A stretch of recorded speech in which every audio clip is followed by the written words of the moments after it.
What is going on, everybody? Welcome to another edition of College Football Showdown, the first of the year. Cheers it up. And we're not presented by White Claw. I just got me a White Claw. But look at first one of the season, presented by Prime Sports World. Keeping it locked in, I'm your host, Israel Izzy Rivera. And there with my main man's Christian Simpson from the Daily Blitz.blog and Matt James, both staples on the show. And everybody knows that this is a staple every Friday during the college football season. So we got to kick it off right with our college football preview show. Gentlemen, it's been a long time. We haven't done an episode in about 2 months. And also, we just found out, man, a whole bunch of videos for all our viewers and people that watch the podcast everywhere. All our videos got deleted, but on Facebook, but you can still watch them on YouTube. Some technicality that Facebook had where they deleted all our videos and we had to download them by June 24th. So, yeah, you snooze, you lose.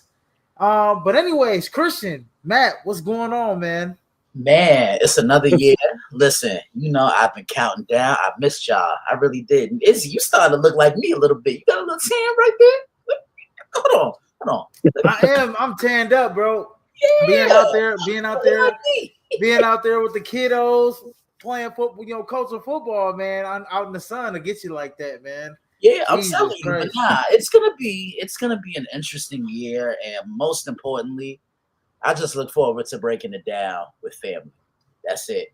Izzy, Matt, yeah, I missed y'all. It's time to get back to work, baby. Yeah, absolutely. Missed y'all. Another summer's gone by, and it finally can say it. Football is back, baby. Looking forward to this season. Back. Yeah, and it kicks off this Saturday with the Air Lingus College Football Classic with Iowa State playing tomorrow with Iowa State playing Kansas State. So we'll probably preview that game a little bit here. That one's is starting to become an every year game in Dublin, Ireland. So everybody's excited for that game right there. I'm not sure if Christian. I don't know, Christian. Did you preview that game? I did not. You did not preview that game. You got next week, right? Next week is coming next week, so be on standby. Yeah, it's next week didn't wanted to come by and kind of preview those games next Friday. Let's do it for Saturday. Yeah, so you guys catch us as every Friday as we'll keep going forward, and we will bring those hot topics on College Football Showdown here. But anyways, top 25 was released, and we all know who was number one with the University of Texas. Quinn Ewers leaving to the pros. Arch Manning, the Heisman hopeful. Everybody knows that last name, man. It rings a bell, right? Peyton Manning's nephew. And he's the next man in line, presumable, probably number one overall pick coming up in next year's NFL draft. And Heisman favorite as well. And then you got number 2 Penn State, who's bringing back a lot of talent from that college football quarterfinal. College football playoff quarterfinal team. So the Penn State, Ohio State, right there neck and neck. Probably we'll talk about them a little later. They'll be fighting for Big Ten supremacy. And then at number 4, we got Clemson, who really, remember Dabo was talking about, used to talk down on the transfer portal, right, Christian? And this offseason, he hit the transfer portal hard, and he's bringing back a lot of the young talent that they had from that college football playoff team, bringing them back this season. A lot of those guys were like freshmen, sophomores, and now those guys have another year under their belt. Kay Klubnik, 36 touchdowns, 5 interceptions, something like that along those lines last season. So he's looking ready to be like, and Clemson looks like, and they have an easier schedule. We'll talk about the ACC when we get to it. And then round out the top 5, we got Georgia round out that top 5. As Kirby Smart brings back a experienced group there at the University of Georgia. And then we got my Notre Dame Fighting Irish, Lloyd Carr's grandson at the helm. He was just named the starting quarterback, I think, this past week. CJ Carr. Yeah, CJ Carr. Yes, they coming back. So we'll talk about them as well in the show. But they're number 6, number 7, Oregon. Godly, like Oregon has they keep reloading with quarterback talent and just talent in general. They should be a big player. Number 8, we got Alabama. 9, LSU. Garrett Nussmeier comes back. He's another Heisman favorite or Heisman hopeful as well. And then round at the top 10 is Miami, bringing in Carson Beck and a whole bevy of other guys. They lose a lot of wide receiver production from the draft, but they bring back a lot as well. And then at number 11, we got Matt James, Arizona State Sun Devils, coming in at number 11 here. We all talked about it, man. They have that, really good. They had a really good freshman quarterback, so they're bringing him back this season. But yeah, that Arizona State team, even with Cam Scatterbull leaving to the NFL, that Arizona State team should be very, very lethal when it comes down to it. And Sam Leavitt is a guy that is should be on everybody's radar, especially in the Big 12, as he had a fantastic freshman season last year. And then number 12, we have Illinois.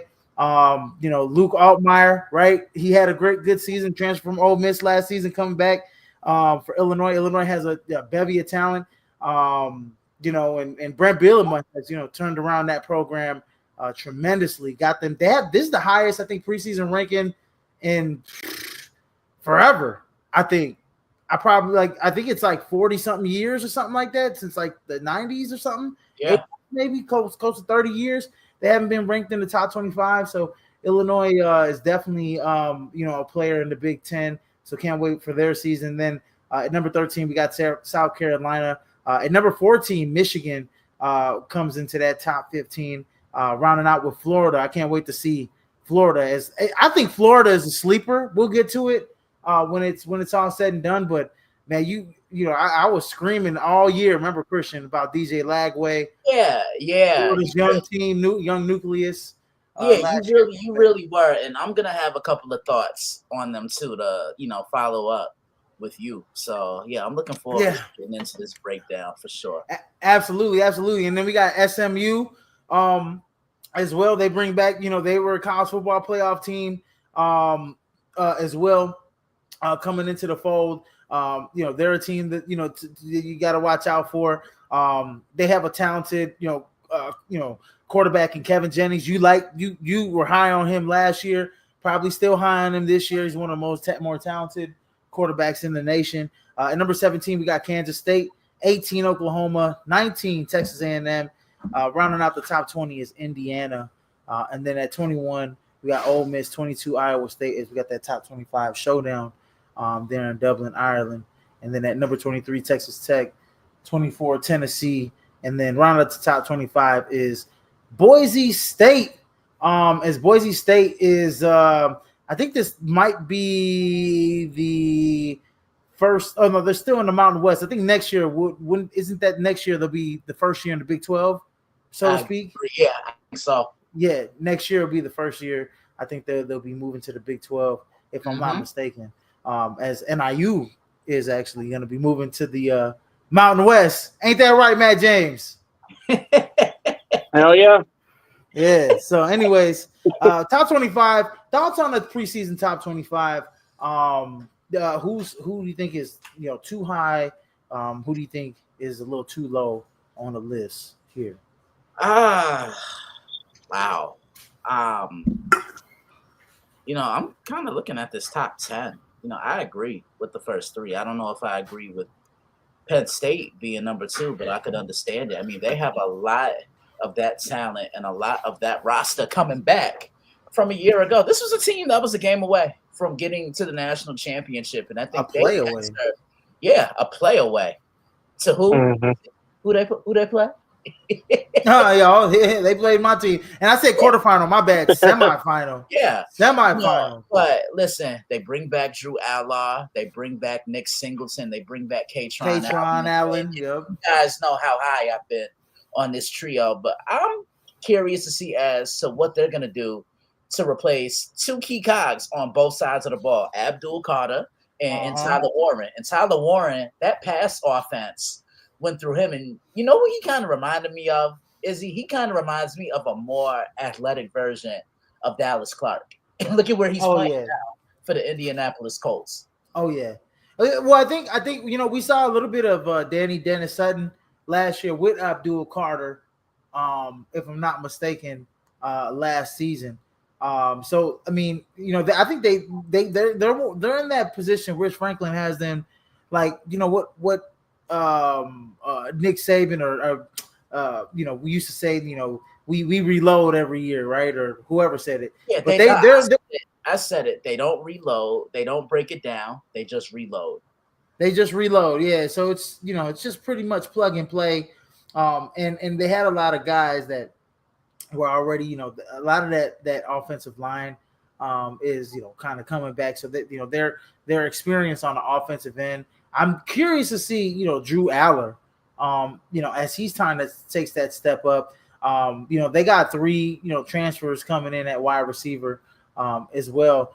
One of them, Trevor Pena, right, from Syracuse. He's a talented, wide receiver. So I'm interested to see how that plays out. And we'll get to, like, some of the transfer portals. I mean, we look at teams like Penn State. They're ranked in the top 50 and transfers. And Trevor Pena was one of them, right? He's a guy very athletic, 6 foot, 184. Can really get after it. Devontae Ross is another guy. He was I think he was played for Troy last season. So he's a talented wide receiver as well, speedy slot guy. So they got some guys that they brought in to Penn State that some weapons for Drew Aller. But I think this team is going to be reliant a lot on the two-headed monster that they have in the backfield, in Kaytron Allen and Nicholas Singleton. Matt James, what do you think about the top 10, and who do you think is too high? Yeah, I mean, I agree for the most part with it. I like the top 3, top 4, especially. I mean, it's the beginning of the season. You can argue each one for each spot. To be honest, I mean, we got some games early on to see, how it all plays out. Georgia is one of those that I think Notre Dame and Oregon should be higher, and Georgia should drop a few. But we'll see. I mean, they have one of the best coaches in the country. I'm going to go down a little bit. I mean, Michigan is one of the ones I was looking at just to see how they play and how well they take the whole everything that's been going on with them that came up from the past, recently with them, and see how they come out playing.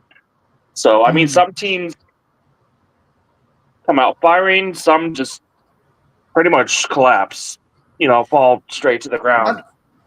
I mean, that's one of those situations where we'll see. I mean, Big Ten's,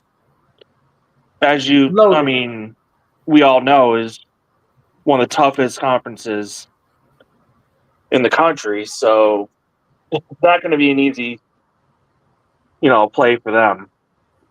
Yeah, absolutely. I honestly, really, in my opinion, I don't have I kind of favor what Christian said. I don't really have a problem with the top 10. I think if I had to make a choice, I honestly look, Ohio State should be number 1.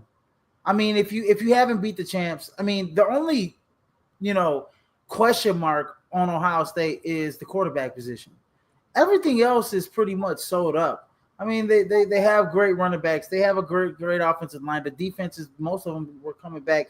I mean, they're going to be fantastic all over the field. I mean, legitly, I think Ohio State being at number 3 is actually too low, in my opinion. I think the champs have the right to be number 1, and I think honestly, starting the season, they should be, quite frankly, Christian, pissed off because Ohio State.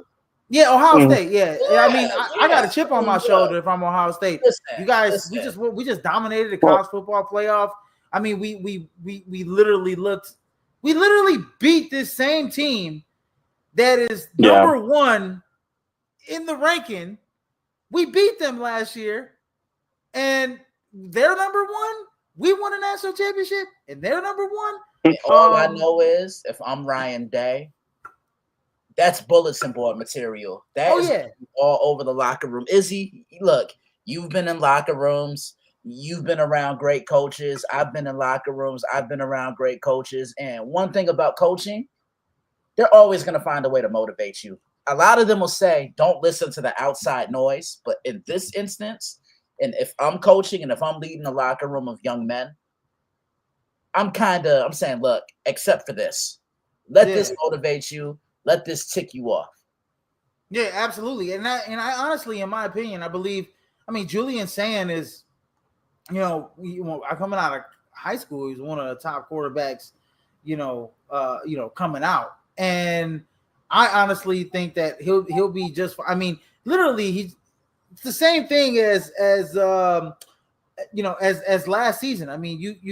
You have a great bevy of wide receivers. You still got Carnell Tate and Jeremiah Smith, who's another Heisman hopeful, leading the way. Brandon Ennis is another guy.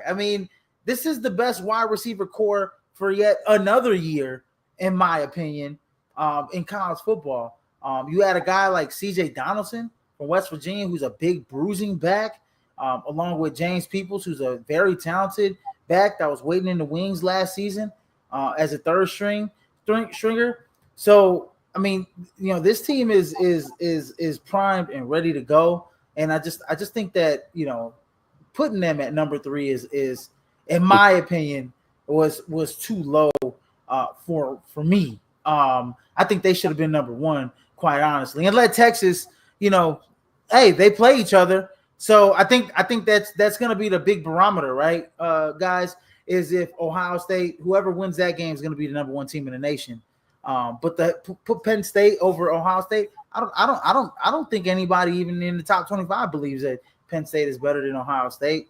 I think if I put them on the field right now, when's the last time Penn State beat Ohio State, guys?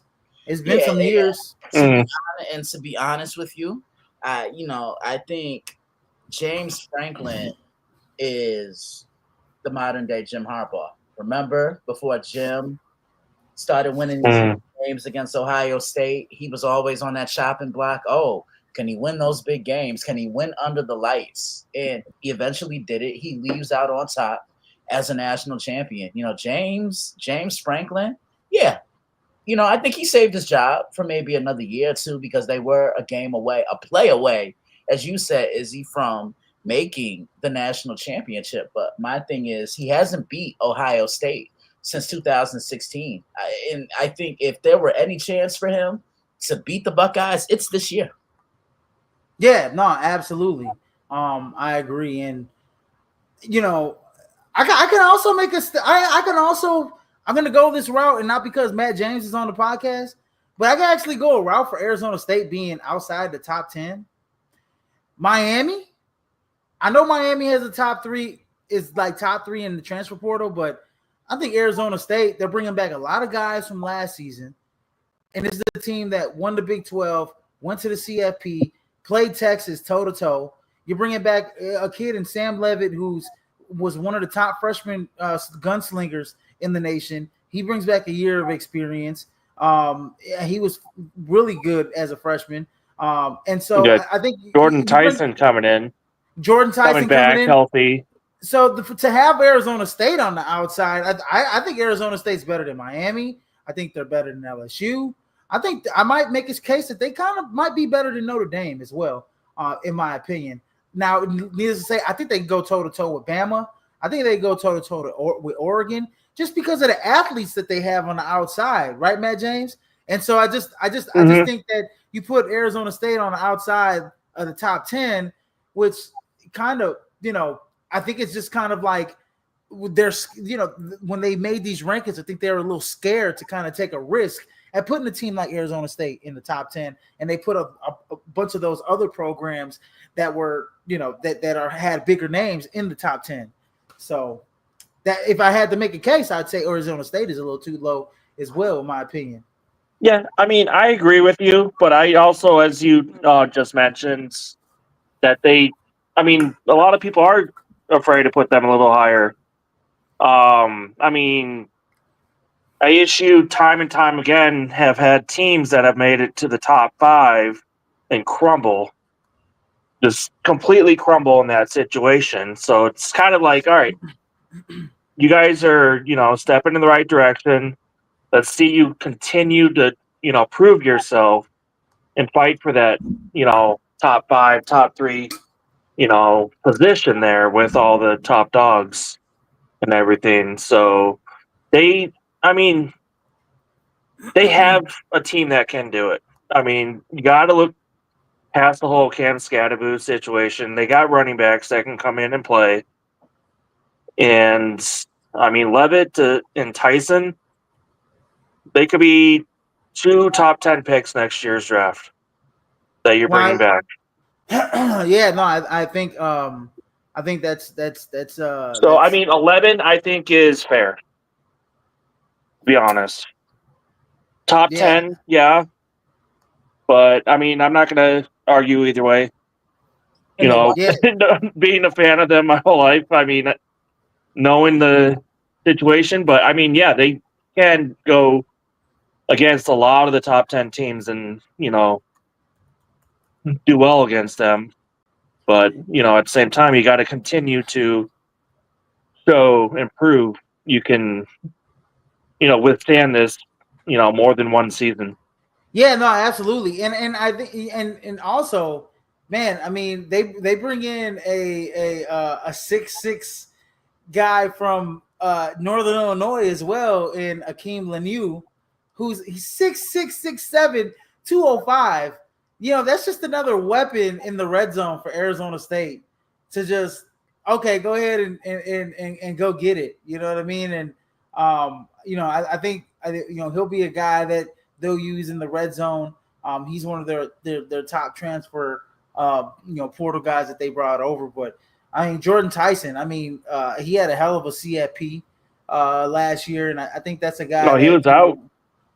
Was that Jordan Tyson was out. He was injured in the U of A game.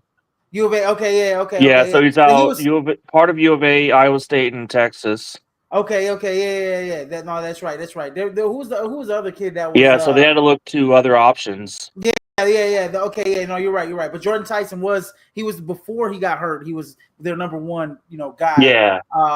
Coming out. So yeah, he's a guy that you can look for. He's like a top 10 wide receiver in college football, probably on the cusp. He'll be a top 10, top 3, top 5.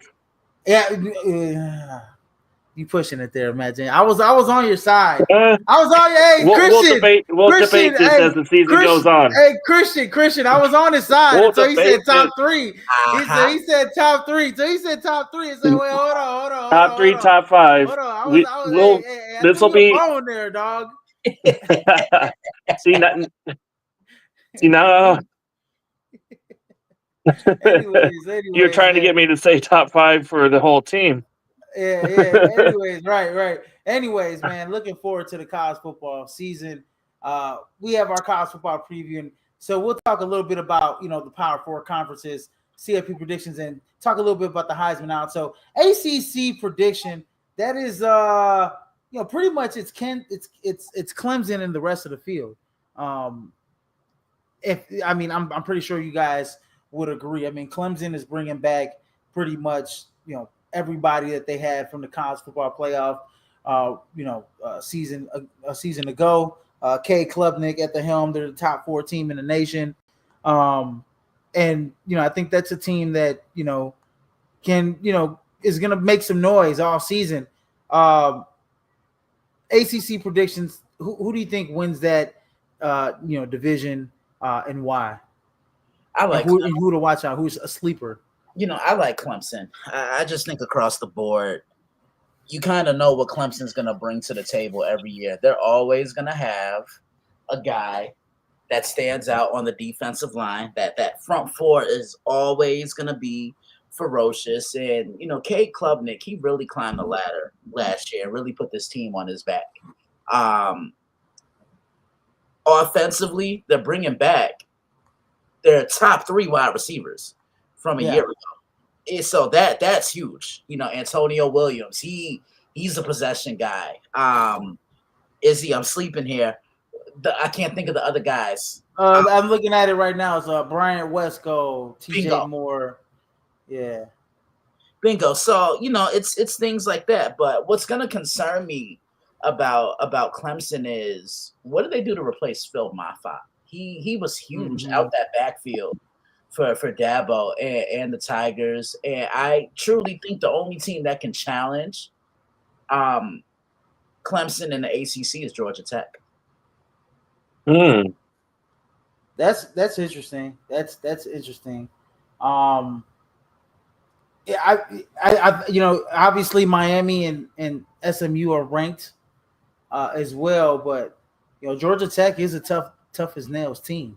They're highly coached and I think that that team could they had multiple overtime. Remember that multiple overtime game that they had last year. I can't remember who was it against. I think it was might have been against Miami, if I'm not mistaken, where they had like 4 or 5 overtimes.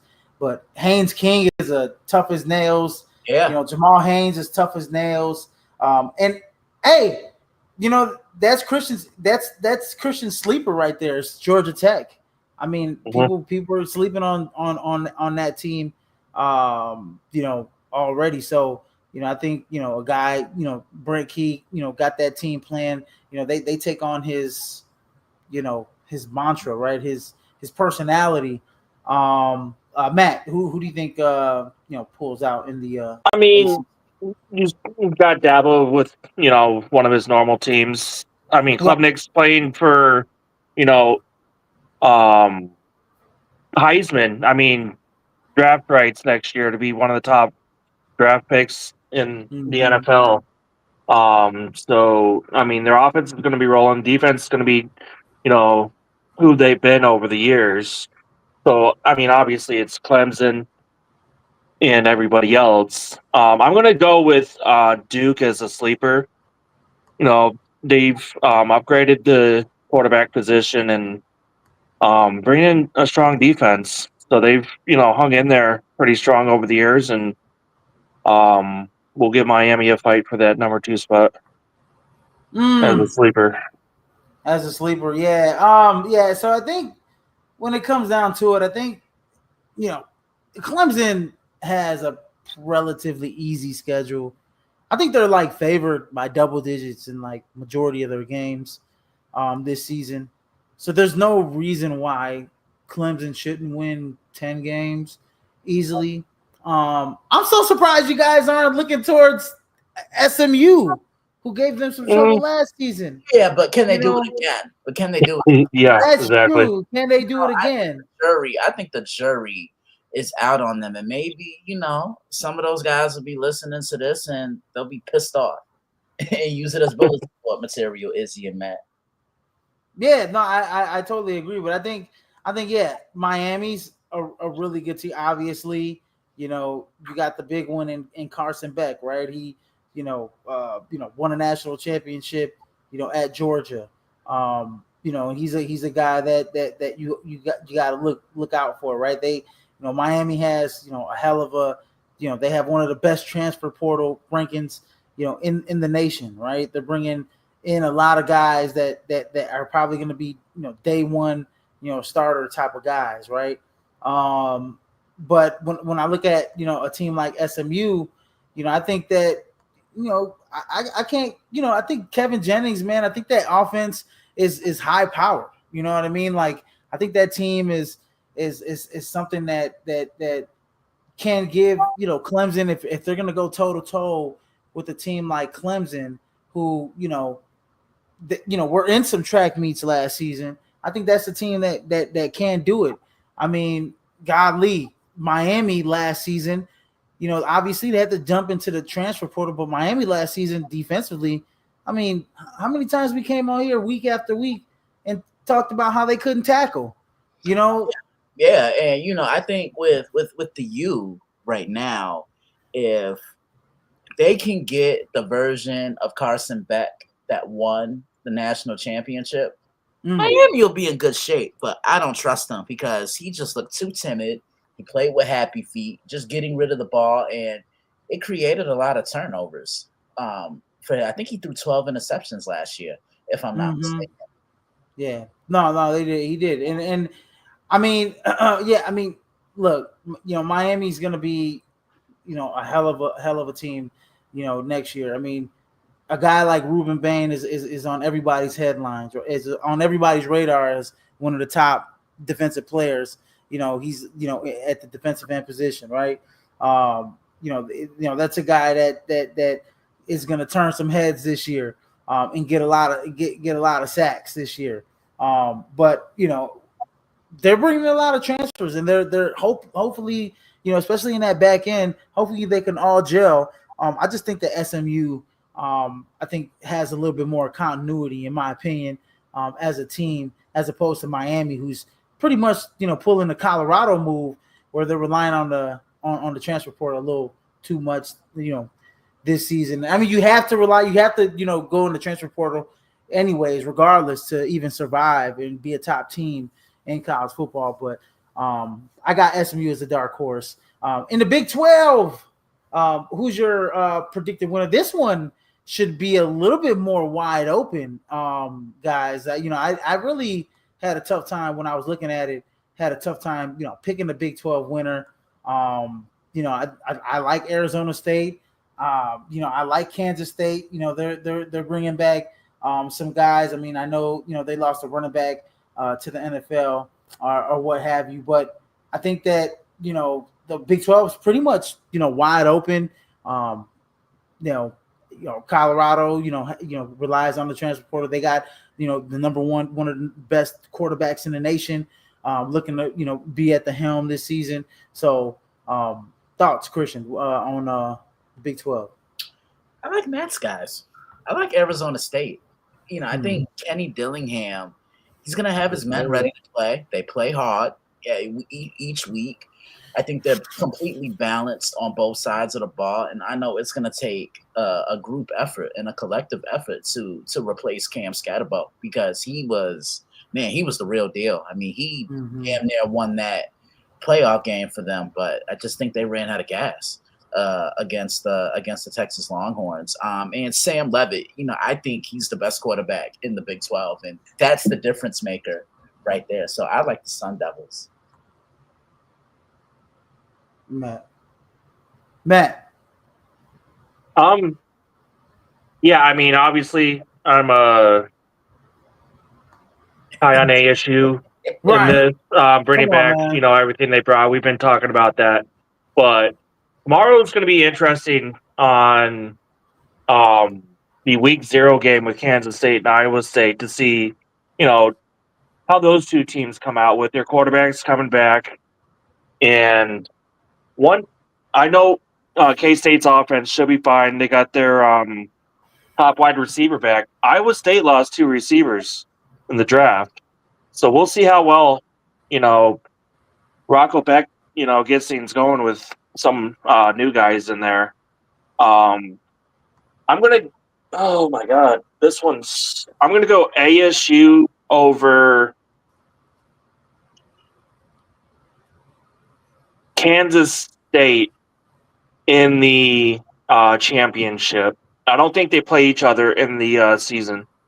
So that'll have to be for the championship to decide. And I got ASU going. I mean, they brought a lot of guys on both sides of the ball. And as Christian mentioned, Dilly's got, his boys go in there to work.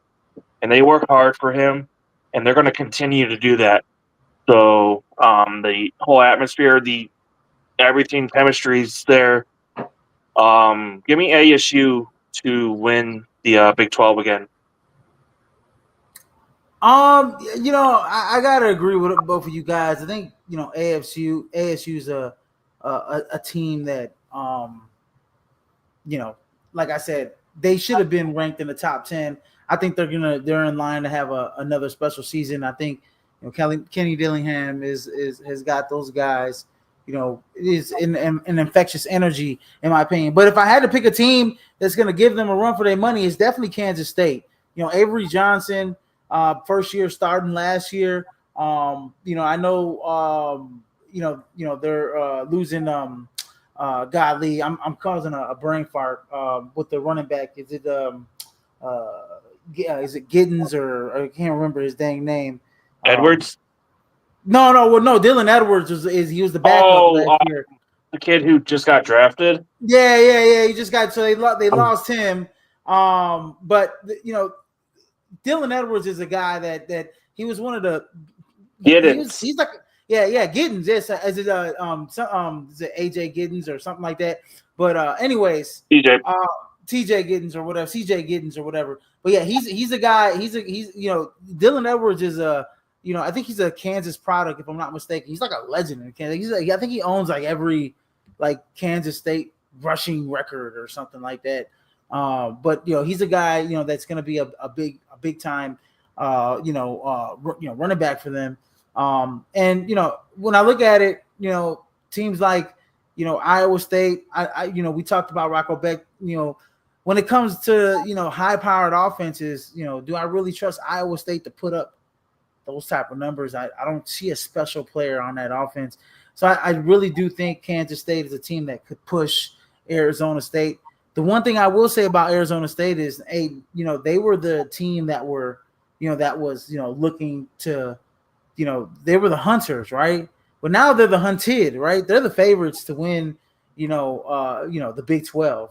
And so, now, when you're the hunted, you got a target on your back, right? I think another team, that we got to look out for who, has, one of the best transfer, portal rankings is Texas Tech, right? Texas Tech is another team that, that they're bringing back a lot of guys that, that were there last year. At the quarterback position. Baron Morton is a guy that comes right to name at the quarterback position, and they're going to put up a lot of numbers this season. So Texas Tech is another sleeper in the Big 12 that could push Arizona State, but they're bringing in a ton of talent when it comes to the transfer portal. They're actually the number 2 ranked, right behind LSU. We'll get to LSU in a second, but I mean, they're the number 2, ranked transfer portal team in the nation so far. Coming into this season, and there's they got a ton of talent that's coming in that's going to start next year for that football team. So they could put it together and make a run at Arizona State. So those are my 2 sleepers: Kansas State and Texas Tech to push Arizona State. Moving on to the Big Ten. Christian, Matt, I know we probably know a little bit more about this is going to be next 2 conferences, Big Ten, SEC, a little bit more loaded than the first 2 conferences we talked about. Christian, your Big Ten predictions. I think this should be a 2 or 3 team race. Really, 3 team race in my opinion when it comes to the Big Ten. I agree. I was just thinking that too, but I'm going to give the nod to Ohio State. Now, listen, I know they're ushering in 2 new coordinators. I know they're going to be bringing back they're going to be ushering in new running backs, a brand new quarterback, but I just think the receiving core is going to make the difference. Like Ohio State, they just have a way of working with wide receivers. I mean, Carnell Tate, he's the veteran of this group. Brandon Enos is another guy to watch for this year, and then of course you have Jeremiah Smith, who I think is the best non-quarterback in the country on the offensive side of the football. I think this defense they're going to regroup. I know they lost a lot, Jack Sawyer, JTT, but they still have Caleb Downs. Yeah, Ohio State's going to be fine. Yeah, no, I honestly do think Ohio State's going to be the team to beat. I mean, it's going to be super close between them, Oregon, and Penn State. Matt James, what do you think about the Big Ten this year? I mean, it's obviously loaded as usual, and I mean, Ohio State is the team, of the Big Ten to beat. With Penn State right there. I mean, a lot of people forget that U.S. teams like USC and like Iowa, who's had trouble with offense minus the running back situation. I mean, if they could take a step forward, I mean, Iowa has a transfer, going there that could help their quarterback position. Illinois is right there to, give some fits in there.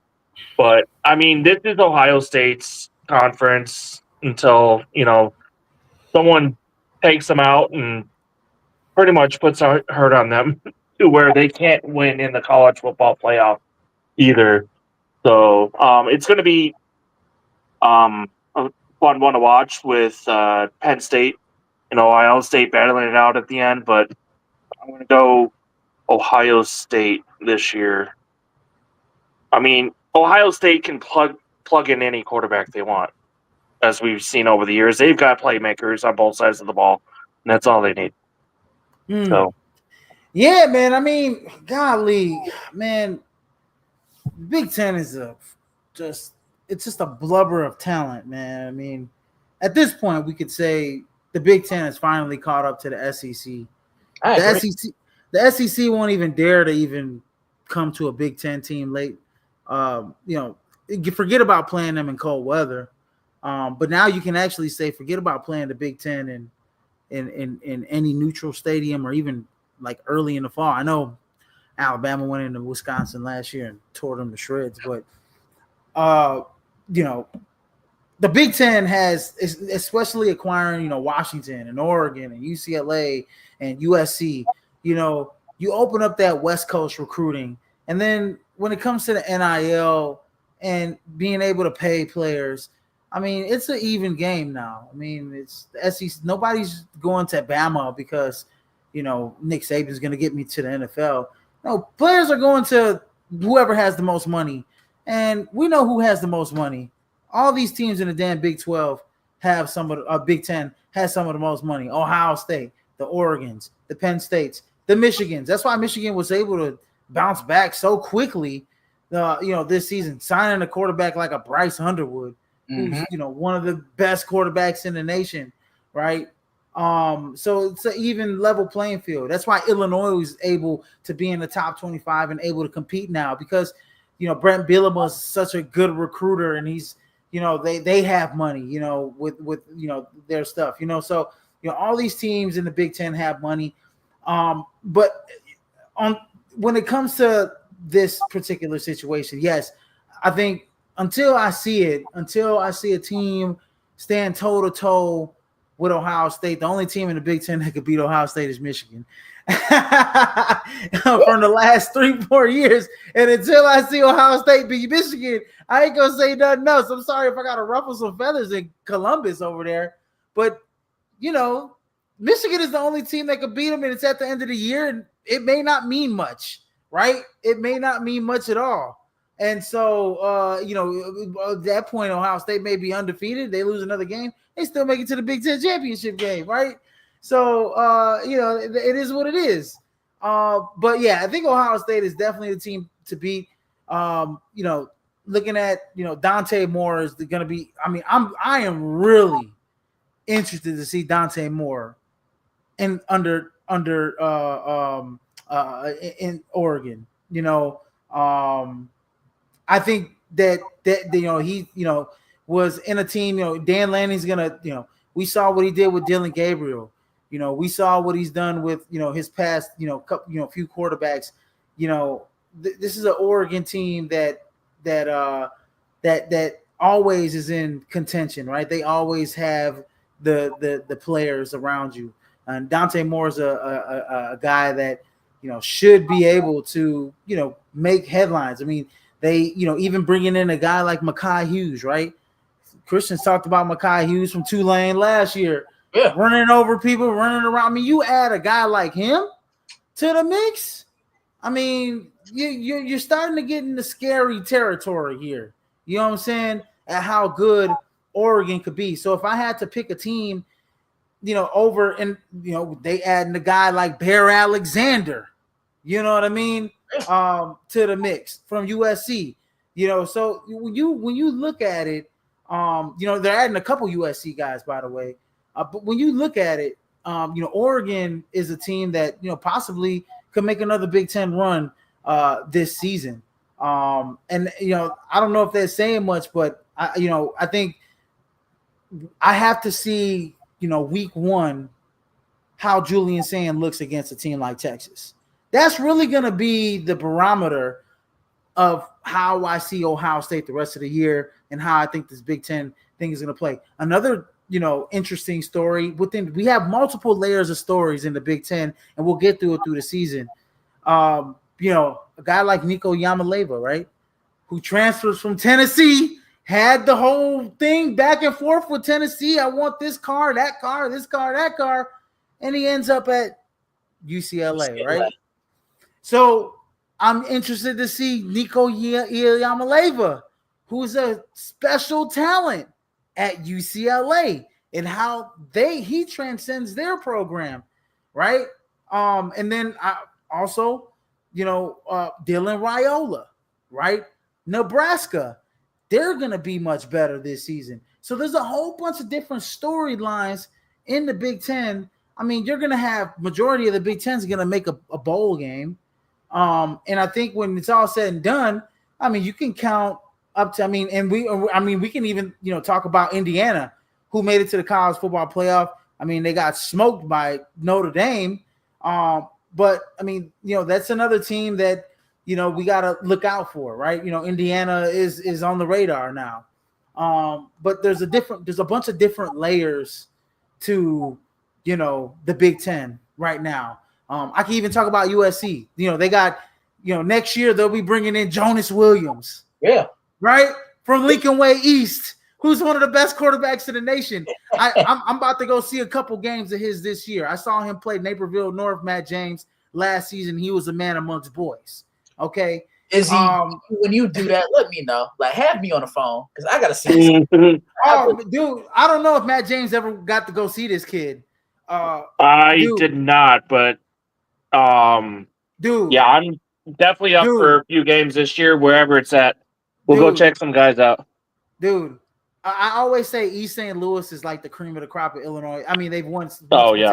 As a team, East St. Louis is like overall, but like this kid right here, Jonas, like he'll give East, like if Lincoln Way East is in a game against East St. Louis, it's only all because of him, because his IQ is just off the chart. I mean, his IQ, he reminds me of like a bigger version of like a Russell Wilson.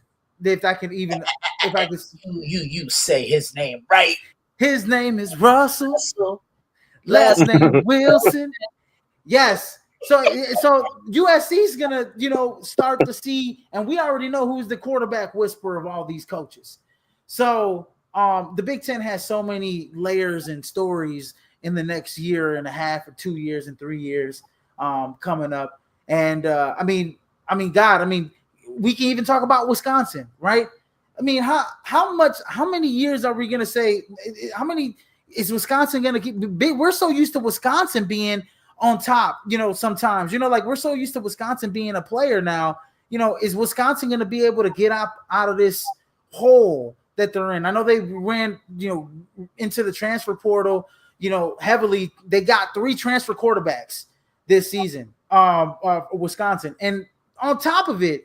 What's crazy about Wisconsin is that on almost every media pundit's list, they have the hardest strength of schedule this season. The Wisconsin Badgers has the hardest strength of schedule this season. So there's a whole bunch of, like I said, there's a whole bunch of different layers when it comes down to the Big Ten. And it's going to be a fun season for them. And honestly, Christian, I can't wait till Northwestern gets into their new stadium. I've been talking about it all season. Yeah. Man, like I drive past Evanston every Monday, every week I drive past the stadium, and it just keeps developing and developing. And it's just like I cannot wait to see it because it's going to be state of the art, and it's going to be so awesome to see, Northwestern playing in a legit, like a nice ass stadium like that. It's going to be a crazy fan experience. But yeah, the Big Ten is going to be, it's going to be loaded, it's going to be stacked, and it's going to be a fun Big Ten moving forward. But I got Ohio State winning the Big Ten with Oregon as the sleeper, so to speak, to push them. And then moving on to the so-called kings of college football, the SEC, the big bad wolves of college football. Paul Feinbaum will be happy for me if he does watch this show, that I'm leaving the SEC for last, right? He'll say, "You're leaving the best for last, kid." SEC, Christian. Well, I will say this, Christian. They should kind of be the cream of the crop because they have 9 teams ranked in the top 25. Yeah, not only that. 10 teams ranked in the top 25. Not only that, I think the SEC has become a little bit more of a gauntlet these last couple of years, starting with last year, because you have Georgia, you have Texas, you have Alabama, you have LSU, South Carolina, Lenoris Sellers, and how high it was on him last year. Florida and what they can do with DJ Lagway. And I got some things I have to say about them, but man, Georgia, to me, I'm still trying to figure them out, because is Gunnar Stockton that guy? Because Notre Dame put a hurting on him. Notre Dame's philosophy in that Sugar Bowl against Georgia was simple. Look, we're going to crowd that box. We're going to sit at the line of scrimmage. You're not beating us with the run. We're going to be bullies. And what's my saying? First one of the year. The bully don't like to get bullied, and Georgia couldn't handle that physicality. I'm going to take Texas, and it's the third time a charm for the Texas Longhorns, because these last 2 years, they were a game away from the national championship, but they fell short to Washington. They fell short to Ohio State just a little over 8 months ago, and they're going to get their shot at Ohio State again a week from tomorrow. But Steve Sarkisian to me is one of the 5 best coaches in the country, and he's going to have his guys ready to play. It's Arch Madness. See what I did there? Arch Madness. Yeah. Arch Madness. I think the key in everything for Texas this year offensively is Quintravian Wisner, a guy that can bounce outside the tackles, a guy that can run in between the tackles. And Texas, they're gonna bring back some key pieces on defense. Colin Simmons, remember that name. He's an edge rusher that can really get after it. He's gonna be the difference maker for this Texas defense. But sleeper pick is the Florida Gators. I really like what Billy Napier did this offseason. Finally, as a quarterback, Graham Mertz wasn't getting the job done. And Izzy, you and I were high on DJ Lagway. And now the rest of the world is going to be able to see what it is he's going to be able to bring to the table. He can throw the ball from the pocket. He can move with a moving pocket, make a throw on the run, extend plays, scramble, kind of cut from that Deshaun Watson cloth a little bit. I think he's a little more athletic than Deshaun. He can make every damn throw in the book, in my opinion. He can. But I mean, yeah, and he had a good end to his season too, in the bowl game that they played. And I was yelling like golly almost every week, man. I was like, what the is Billy Napier doing right now, man? I mean, I know you got a plan. I mean, but damn, dude, like Graham Mertz is absolutely like not getting it done. I don't want to say he's terrible because I'm not a Division I quarterback and I never played quarterback, and I know it's a very hard position to play. But if I was on that level, man, godly, he was terrible, man. He couldn't get it done at Wisconsin, and he sure as hell wasn't going to get it done in the SEC. So what was taking him so long to get DJ Lagway going? I think he was just trying to groom him for this moment, for this season. I think Florida's right there where they want to be, right? You had one of the best transfer portal guys in Michael Stuyvesant from UCLA, 6'3", 205. He's going to be a big weapon for DJ Lagway. Eugene Wilson, you bring him back. You got one of the better freshmen in the nation in Dallas Wilson as well. They have a good running back room, as well. But I mean, when I look at Florida, I think they're gonna get their work done. On the defensive end, they got a lot of guys coming back from last season that were on that team. Majority of that defense is coming back. I think that front seven is going to be hell next season in the SEC. They're going to be just guns a blazing, coming at everybody at all sides. I think that defense is going to be nasty next season. I think they are a sleeper for me. And I'll go first anyway, so I'm going. I mean, obviously LSU with Garrett Nussmeier.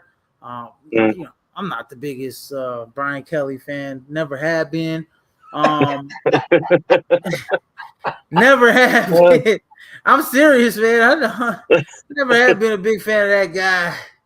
But I mean, he's a damn good, a hell of an offensive coach.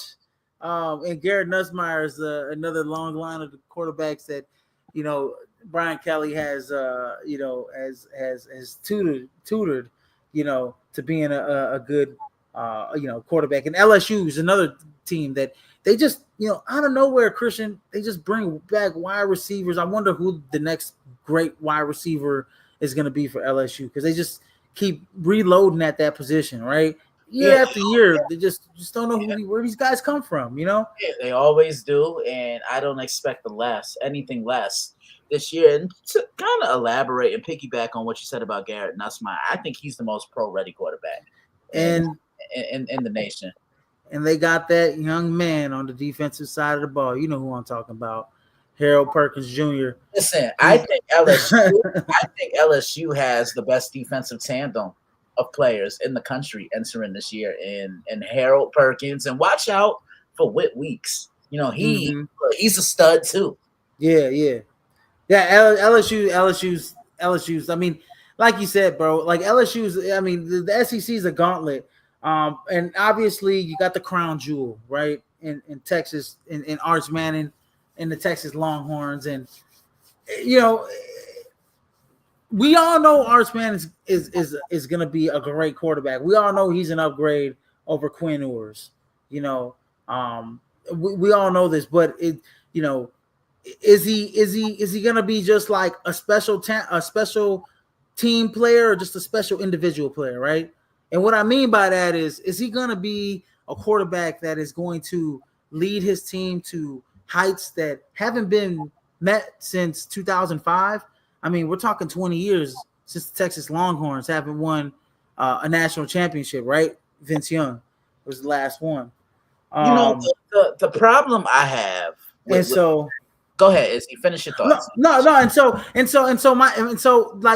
just think, like, are we gonna see Arch Manning? It's cute to, oh man, Arch Manning had 4 touchdowns, and but he threw 2 picks in the fourth quarter, to have them lose the game. Like is he gonna be special like Peyton, or is he gonna be like Eli?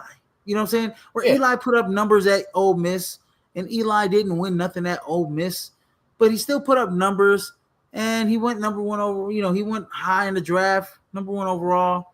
But Peyton actually won something at Tennessee. Is he going to be like that? Is he going to take Texas to new heights? Because right now he has probably some of the best talent coming back in the SEC when it comes down to the wide receiver room, when it comes down to the offensive line. They're going to be blocking like madmen for him. He has, a great running back room. He can hand it off. And we all know how special he is. He can run the read. He's obviously nothing like his 2 uncles, where they look like their feet are in quicksand, where Arch can run a read option and take it 60 yards to the house. And obviously you have a great defense, right? For the University of Texas backing you up. So, my thing is he going to put up empty stats this season, or is he going to lead his, because playing in the SEC, you're going to have to win you a close game in the crunch time. I don't know what game it is, whether it's against Georgia. I mean, he's got an early test against Ohio State, but I mean, I don't know what their schedule looks like. I have to look at the schedule, but let's say, for example, they got to go on to Florida, into the swamp, Christian. which is Florida is a trap game. By that time, almost close to mid-season, Florida might be a top 10 team feeling themselves, right? I agree. You're going into the swamp, playing against a defense that's firing at all engines. How good are you going to be? You know what I mean? When, you have to go into, Sanford Stadium towards the end of the season against Georgia, are you going to falter or are you going to withstand that? So those are the things that I have a question about with Arch being the main quarterback now. Now it's go time. Now let me see what you're made of, because I look at certain games like that where it's like, I think everybody else is good, but that he can beat. But you got 3 games on the schedule at Ohio State, which I think is that a neutral site game, or is that's in the shoe. That's in the shoe at Ohio State to start the season in the swamp in the middle of the season, in between the hedges at the end of the season. Those are 3 big ass games for Arch Manning right there. Is he going to be the man? So that's me. When it comes down to me picking, I'm sorry for going along. I'm going to wrap this up for my pick, my prediction. When it comes to me picking a team, in my opinion, that is going to win the SEC, I ain't gonna lie, man. I know you brought it up, and I know you said I know you talked a little bit about Georgia. But I could trust that Georgia defense, and I could trust Kirby Smart to bounce back and win the SEC this season. So give me Georgia to win the SEC this season. Give me Georgia to win the SEC this season. And you know what? Look, I'll tell you something. Gunnar Stockton, I heard what you said about Gunnar Stockton earlier, and I agree with you. But he's got an all off season. They're giving him the keys to the car, and I think he can be. Godley, who's the quarterback that had a drinking problem to win the national championship. He's before Carson Beck. Stetson Bennett. Stetson Bennett.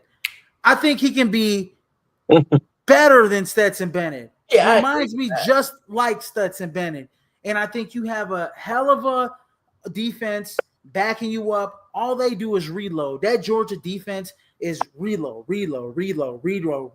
every single year. I'm not even looking at Alabama. The days of Alabama being the best team in the SEC, the big bad wolf. Once they hired Kalen DeBoer and got a West Coast type of guy, it's over with for Alabama. Don't even talk about them.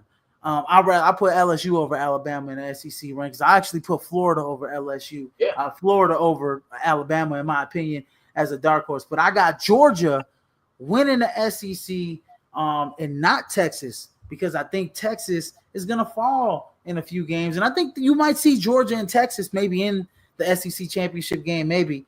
But I like Georgia to win the whole SEC shebang. And I got a lot of Georgia fans that will be happy with me saying that. So that's that. So, yeah. Matt James. I'm going to go a little quicker on this one. I'm going to go – oh, son of a bitch. I'm going to go out of a whim on this.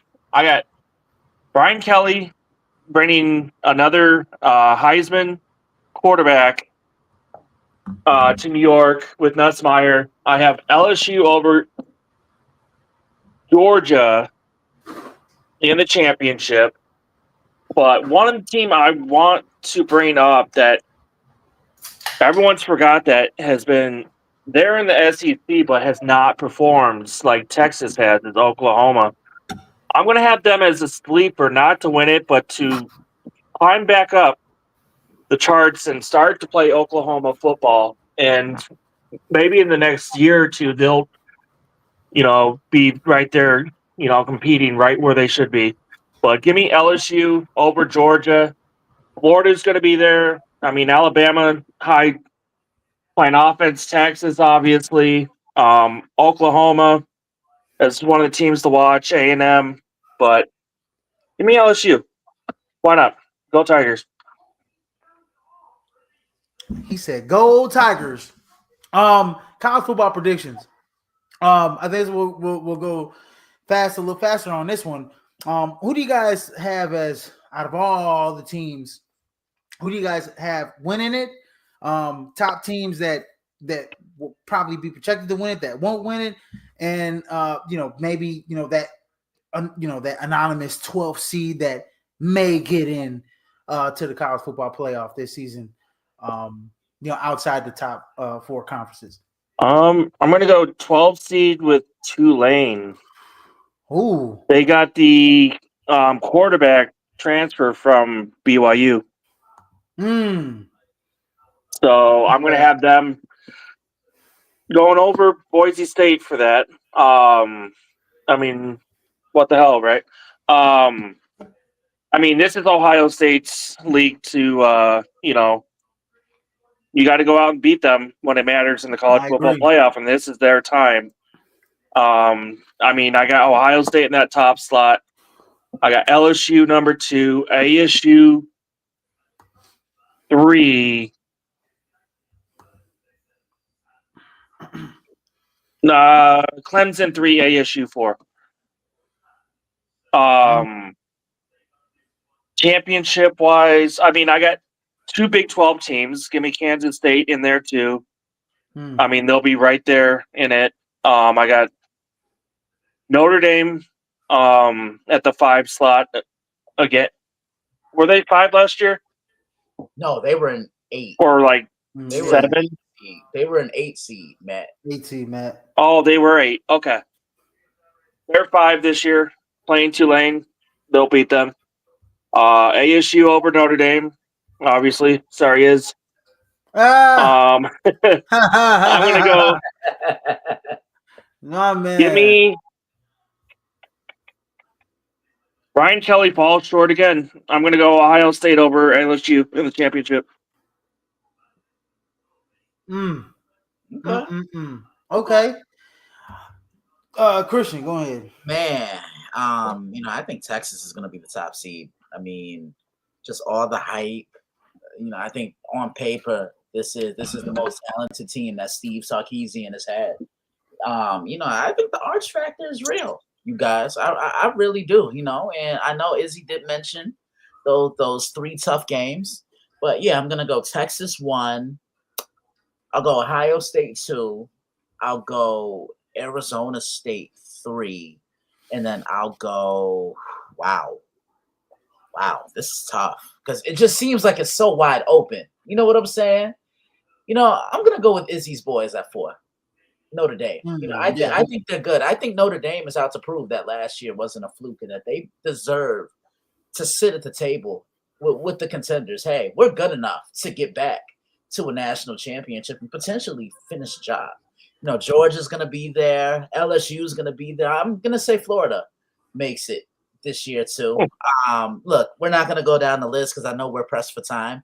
But I'll send you guys my predictions. National title game. Look, I think Notre Dame can get back there. I'm going to say Notre Dame and Texas for the Natty. Ooh. Yeah, if I had to, I guess, I already choose my top 4 that, my top, power 4 guys that are going to get in. But, if I had to go like with a team that, is my favorite to win the college football playoff, it's definitely not Notre Dame. I'm not going to be a homer. I'm not going to say Notre Dame's going to win it or anything like that. I'm actually going to go Georgia.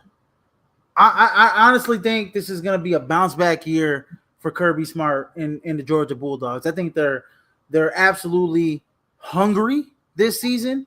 I think nobody's talking about them. Everybody's talking about Ohio State. Everybody's talking about Texas. Everybody's talking about Clemson. They talking about all these different other teams, but nobody's mentioning the Georgia Bulldogs. And that Kirby Smart is going to use that as bulletin. Nobody wants to talk about us. All right, we're going to get them to talk about. Have something for them to talk about. And I think Georgia's going to come in this year dominating defensively. I think defensively they're going to be the best team in the nation defensively. If I had to pick like a sleeper, out of the SEC that can possibly make it, that I think is going to challenge Georgia. Obviously, you got Texas. I think there's going to be at least 3 to maybe 4. There might be 3 SEC teams that make it. I think it's going to be Georgia. It's going to be Texas, and it's going to be Florida. Yeah. I don't think LSU. I don't think LSU's built, defensively. Even though I like a couple players that I'm high on for LSU. I just think Brian Kelly is just he's not built. He's not built for it. I think defensively he's outmatched when it comes to, but offensively he's a great coach. But I just think when that team takes on his characteristics, he's an offensive minded head coach, and he doesn't preach defense as much as what you want an LSU team to preach. I mean, Ed O had arguably probably the best team of this generation, all the time, of all time, and his first calling was defense, right? And they had arguably the best offense in the nation, right? And Ed O was a guy that is he had a hell of a defense in LSU. So I just don't think that Brian Kelly's the guy that's gonna be that coach to put LSU over the hump. So yeah, if I want to pick a team that's gonna win it, it's gonna be Georgia. If there's a team that I don't think is gonna win it, I don't think Clemson. For some reason everybody's so high on Clemson. Clemson is going to have such a breeze of a schedule, right, Christian, right, Matt? That by the time they get to the CFP, they're going to meet Penn State. They're going to meet Ohio State. They're going to meet a top contending Georgia, and they're going to get laid down, bro. Like they're going to get punched like down to the ground, bro. Like it's not even going to be close when it comes for Clemson. They're not going to be challenged all season long, and then by the time they get to the CFP, they're going to get crushed.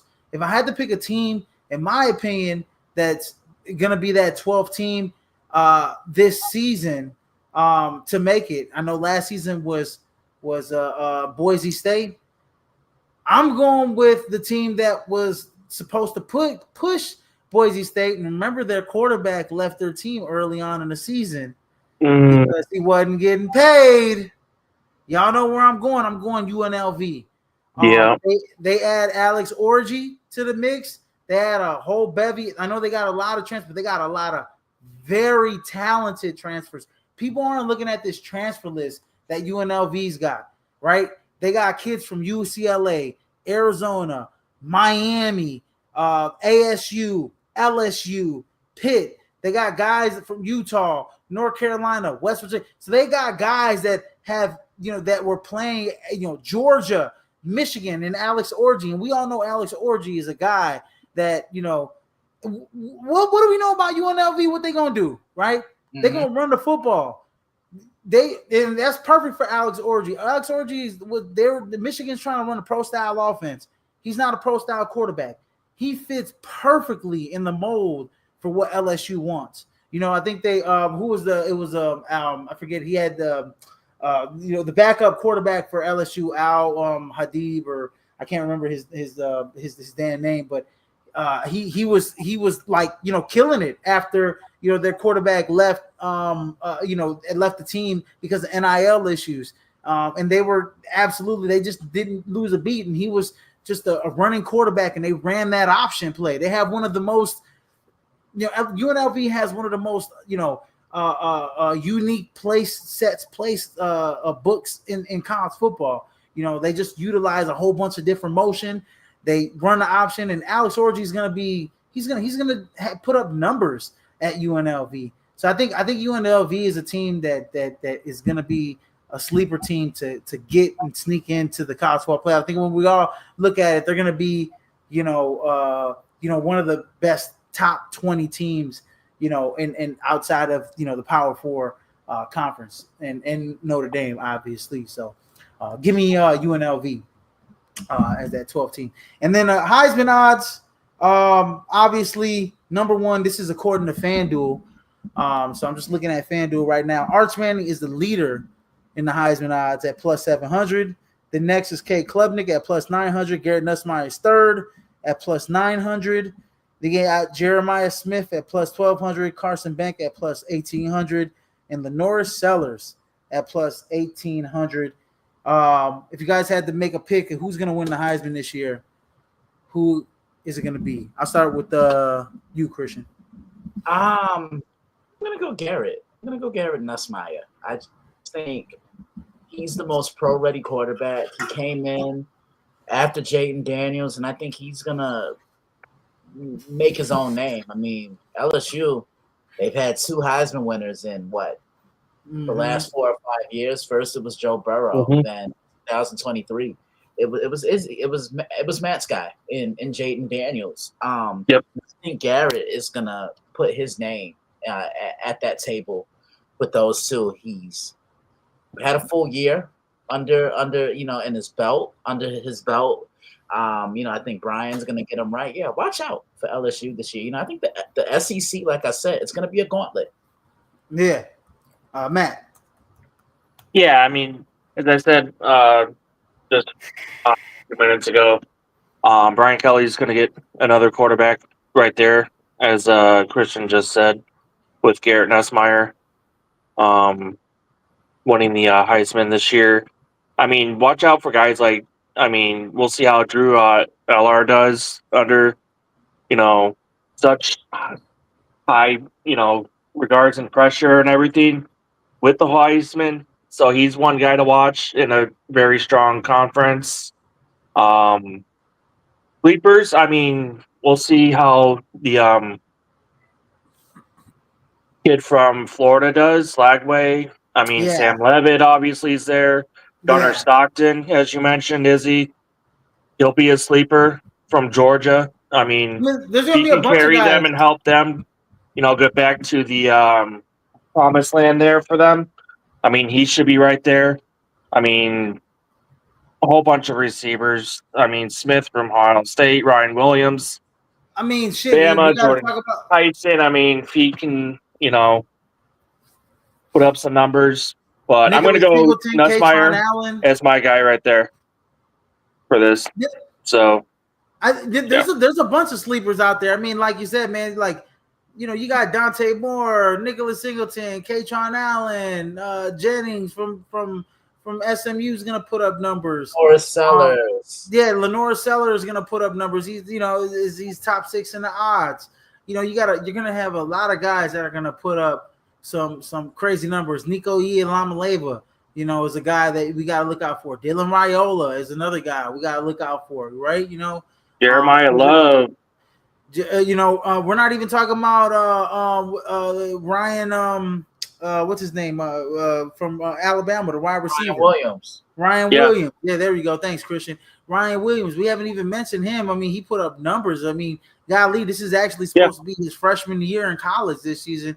Last year, he was supposed to be a senior. He was a freshman in college, a senior in high school. Ryan Williams. Jeremiah Smith is a guy that's a dark horse. To be a wide receiver and win it as a wide receiver, you have to put up some special numbers, right? To win the Heisman, right? Or play both sides of the ball. Or play both sides of the ball, as Travis Hunter did. If I had to pick a favorite, I'm actually gonna go with Kay Klubnik, though. For me, I think Kay Klubnik is gonna win the Heisman. I think we all might have 3 different. Did you pick Arch, Christian? No, I picked Garrett Nussmeier. Oh, you picked Garrett Nussmeier. Who'd you pick, Matt? I can't remember. Same. Garrett Nussmeier. So yeah, you guys picked Garrett Nussmeier. I'm actually picking Kay Klubnik. I think he's gonna win. They're gonna win every ACC game by double digits easily. He's gonna have at least 50 plus touchdowns, and he's not even gonna throw double-digit interceptions. He had 36 touchdowns, passing, 6 interceptions last year, along with 7 touchdowns rushing. I could very well see him get past 500 rushing yards, over 10-digit touchdowns, and have pretty much what a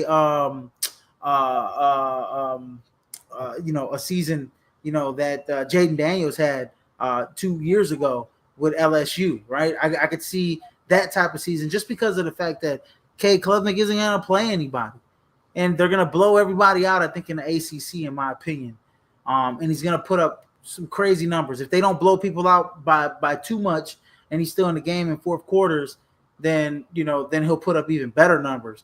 But I think, you look at a guy like Arch, he's going to have some games where they have some resistance against teams, and especially if he loses the big games. I look at those 3 big games. I mean, you lose 2 of those 3 big games. I mean, Texas still may make the CFP, but how does that look on your Heisman resume, right? Jeremiah Smith, you have a quarterback that's not proven, that hasn't even played a snap in college football yet, right? And Julian Sand, you know what I mean? Garrett Nussmeier is another favorite, I think, in my opinion. I think if there's another guy that's gonna win it, it is Garrett, and I am on your guy's side, Garrett Nussmeier as well. But I just think Clay Klubnik is gonna put up just crazy numbers this season playing for Clemson, and it's gonna be one of the best one of the best seasons that an ACC quarterback's probably ever gonna have, in my opinion, this season. So that's just me. Anyways, guys, that's been our college football preview show. We'll be back next Friday to preview the games, so you guys don't want to miss that content. We haven't been on for a couple months, so thank you guys for watching. Also, if you want to catch all our videos, like I said, they were deleted off of Facebook, so you can still catch them on Apple Music and Spotify and all of that, and you can catch them on YouTube as well and watch our podcast as well on there. As we should have videos being back uploaded on our Facebook page again. So sorry about that, difficulty or technical difficulty that we put y'all through. But anyways, that's been a wrap. There goes Christian Simpson from the dailyblitz.blog. That's Matt James. And ladies and gentlemen, I'm your host, Israel Rivera. We'll be back here probably Monday, Tuesday to preview or not this Monday, Tuesday, but the following Monday, Tuesday as well to preview. We'll be back this week maybe to talk about some NFL previews and kind of do some predictions as well. So you guys don't want to miss that. But anyways, you guys have a great night.